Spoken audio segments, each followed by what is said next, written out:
that. So, just in the news today, I heard that Konami is remaking their game, Getsu Fūma Den, The Legend of Getsu. And all of a sudden, I said, hey, I made it a New Year's resolution to be more opportunistic this year, so let's get in there and see what that's all about. Of course, then my ROM hacking senses tingled, and then I realized that this game was probably English translated. I mean, it hits all the right boxes. Well, I fired it up. I saw it was a NES game with sweet action controls, and it's like, you know what? This is a good game. Somebody probably translated it to English. And as it turns out, somebody did. Nebulous Translations 2018. And reading through their individual members, we have Celcion, thanks for that hacking. Miralita, thanks for that hacking. The Majin Zenki, thanks for being the lead translator. And CCC Mar, thanks for testing and script editing. That being said, let's get into The Legend of Getsu and see what we Getsu with this game.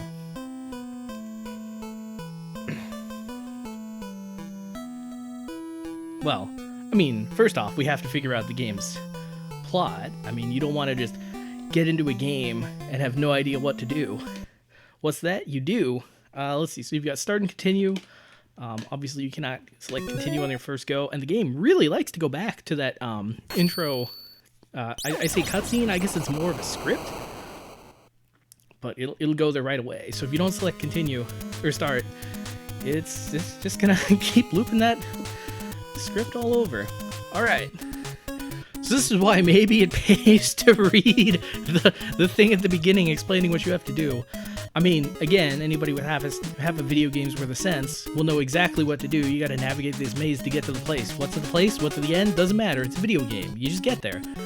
And this is the first part where it's nice to have an English translation. Now, I will admit, after getting into Hololive just enough, I was able to bit and piece my way through the Japanese. And yeah, Yokoso, she in Japanese, she's like Yokoso to Jigoku. And it's like, oh yeah, welcome to hell. These people have translated it, a little bit less than that. The only other thing I remember was Taus. You have to Taus somebody. And so defeating, yeah, see? Oh, Ryokotsuki. Oh, that was a name. Man, Japanese is a lot harder when you don't have somebody to translate it for you. The legendary pulse blades. Good. How do you get them? Oh, you just find them on the way. No big. I love it. It's like, oh man, you gotta get the family pulse blades. If you don't get the family pulse blades, you are completely sunk. You might as well not even be making this journey. It's like, where can I find the family pulse blades? It's like, well, you better get after Ryosuke. It's like, thanks. So anyway, a little bit more knowledge on that Konami resurrection. So, oh my gosh. Well, okay, let's talk a little bit about the controls, and we got some Castlevania Medusas going on in the background. So you can jump, not very agilely, but I mean, you can. And then B is the slowest yet strangely most effective sword slash ever. It's actually kind of funny because if you played any of the Game Boy Advance Castlevanias, it's kind of like a Claymore or something. That's his default attack. And so anyway, Ghosts and Goblins Resurrected was like one of the greatest games I played this year, and I have played a surprising amount of games this year. It is crazy just what you get up to. And so, I don't know, I'm strangely optimistic about this other game that's being remade. Admittedly, I know a lot less about this game than I do about Ghosts and Goblins, but I did read on a Wikipedia page very briefly that this game, it had the objective Beloved attached to it. So either Wikipedia has a gnarly sense of sarcasm, or this is going to be a good game. Either way, I will be amused. I will not be equally amused both ways. So, real life, if I do in fact have the power to shape you, go towards the way of the good remake. But failing that, let's see. So, it's funny, because, like, okay, you just saw that bat. Like, yeah, you can sword the guy, but he takes 2 hits to kill. And so that first hit, you get, like, absolutely no confirmation of any sort of hit whatsoever. Okay, we're just gonna go full ninja spirit and just rush through the level. What the heck? So hypothetically speaking, if somebody wanted to go back... Oh. Say no more, game. Say no more. I completely understand. Forward is the only way to go. Speaking of the only way to go, well, I didn't actually mean to decide on this level. Well, that level looks scary. The skeleton had a whip and all. Whoops for the good guys, if Konami's taught me anything.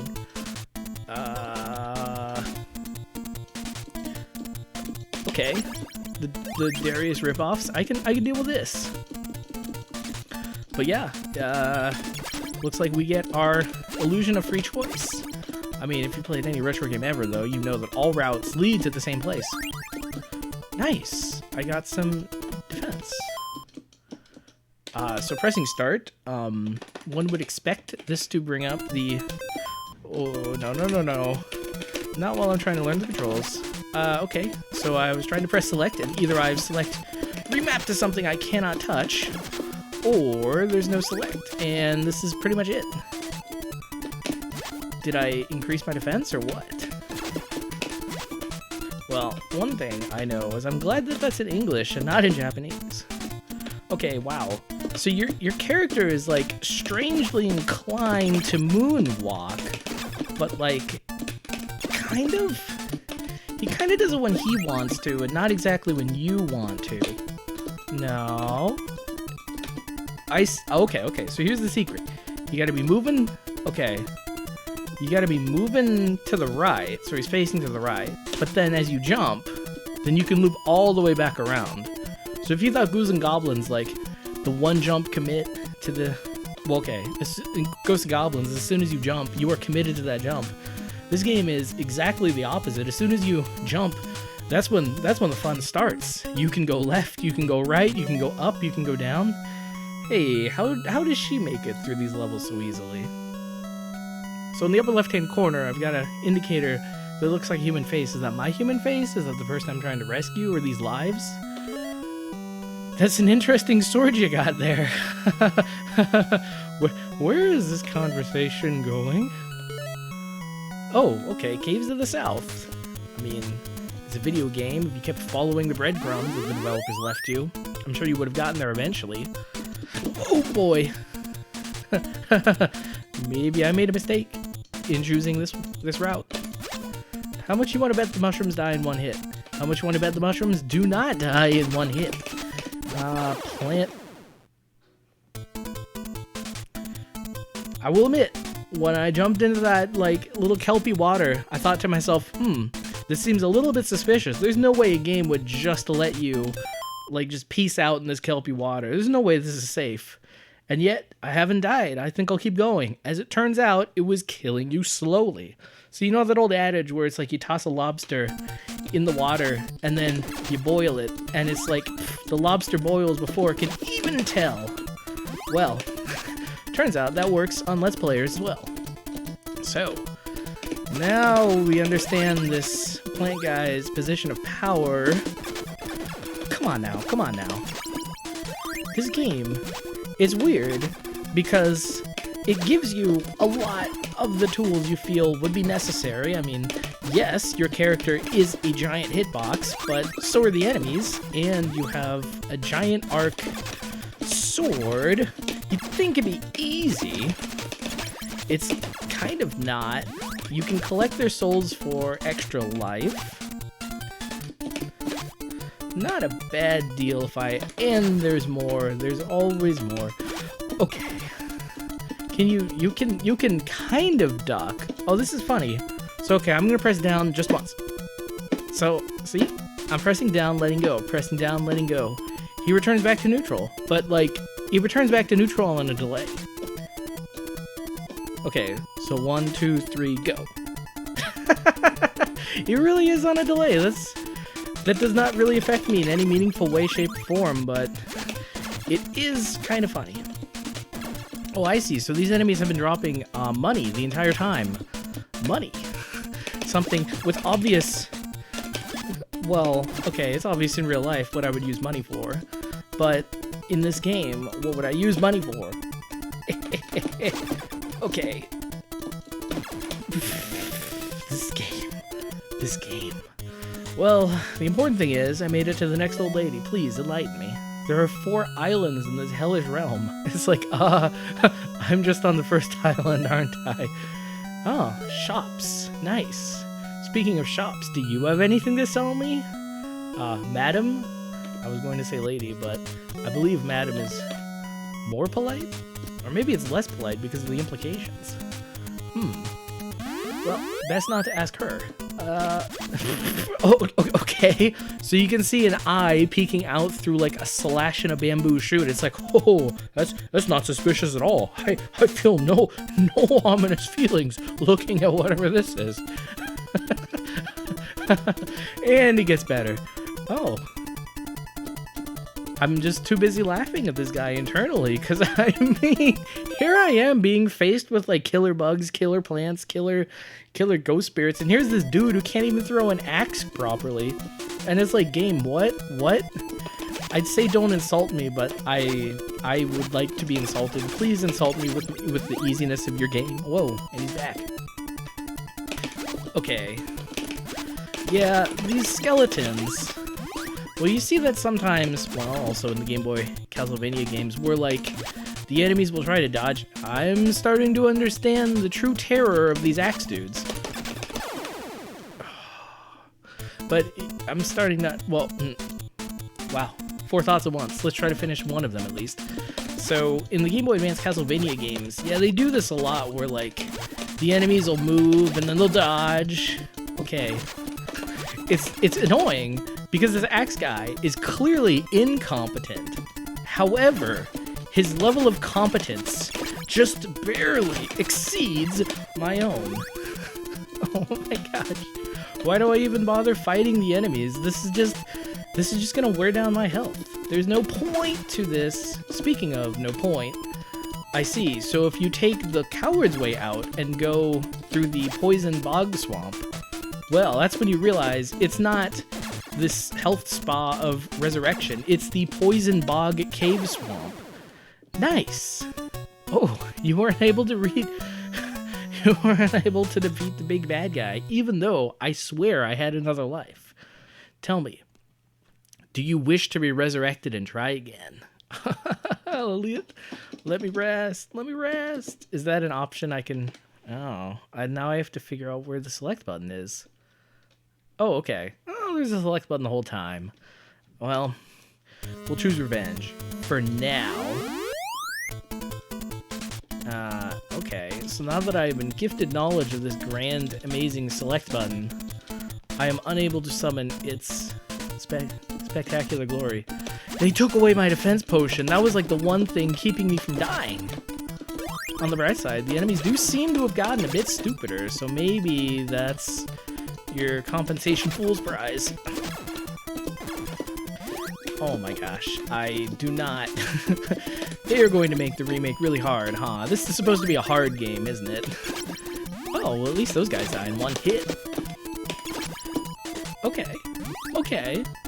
I'll say this. You get used to it. You kind of figure out what this game's about.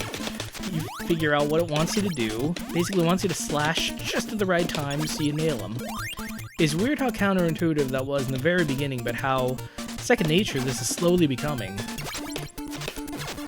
Huh. I wonder if Konami's just all about those, like, counterintuitive attack mechanisms. They're like Mario jumping straight on an enemy's head. That's too straightforward, even though that doesn't actually happen in real life. But attacking with a broad delayed claymore, that is the way all things should be. Attacking with a long delayed whip, which gives you the range but not necessarily the agility, that is how it should be. Okay, fine, Konami, maybe you know something I don't, or maybe I know something you don't. Either way, we can't talk to one another as we do not exist in any sort of way. We do not exist simultaneously in any place, shape, or form. Oh! It's a shop. So you can move the cursor at the bottom, and you can buy one of these fine, lovely objects, but I understand exactly as much about this shop as I do in English or in Japanese, and that is, I know absolutely nothing. Okay, I can read Arabic numerals, and as I can see, there is one universal thing that I can understand from this, and that is poverty. I am too poor for any of these things. Also, that dude is strangely bug-eyed. Whoa. The trick is, don't look him straight in the eye. You need more money. Oh, I was pressing A button instead of B button. Come back soon. You know I will. Okay, so the left leads to complete danger.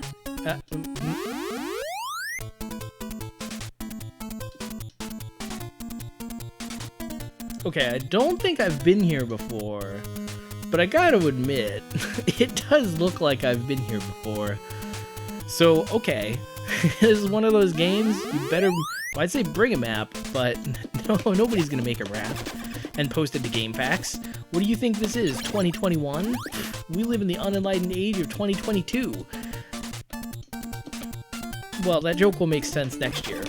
But the point is, if you want to play this game the proper and respectful way, you're going to need to make your own map. Wow. Was I really so flummoxed by... Okay, so the mushrooms take 2 hits. I was going to say, was I really so put off by the frogs before that I couldn't handle it? But now, at least I got the money. Or not. Jeez. And it's terrible too, because it's like you hit the mushroom once and it's like it pauses and it's like, oh great, chance. No, that's not a chance. That's just like extra taunting. It's like, oh, it's just confirming you hit me. It's like nice. It's like, yeah, it's not gonna do anything for you. And alright, just enough money. So now that I get through this level, then I'm not going to... Is it really a dead end? You want my demon pass, don't you? Frankly, I have not explored enough to fully understand the meaning of this. Earn it in battle. I understand those words. Are you ready to fight? Oh, you get an option. Oh, that's funny. It's a little dog paw. I wonder if that has implications for battle. Nice. And so if this... Maybe you're supposed to treat it like a Metroidvania where you go through and slowly power up, and then you work your way up to defeating this boss. Or you shout Leroy Jenkins, and you get in there like Flynn, and then you just slash away at him and hope that... Okay. Okay, this freedom while you're jumping, it was funny at the beginning. Oh, so you can literally run away. It doesn't heal you, but you can just straight up run away. Like most things in this game, this feature is slightly infuriating. Okay, so now all of these game mechanics have come to roost. So when I try to jump attack, if this was Mega Man, this would be working great. But no, this is a Konami game. So if I try to jump attack, nope, because you jumped as you were running away like a coward, then, no, let me rest. Oh, sweet. Your spirit is weaker than I thought. Aw, you flatter me. Oh, this doesn't have to be the final end. You can continue with this code. I will not, but maybe you would like to. I am kind of curious, though. What does the code... let's see. Can you move diagonal? No. However, you can move up and down, which, hey, believe it or not, that is surprisingly difficult. How do I get out of this screen? If this works, wrong passcode. What a shocker. Is it really just gonna keep me here? Am I stuck? Oh, that's cool. So you can press B to delete things. I mean, I kind of half assumed you could. It's a trap, isn't it?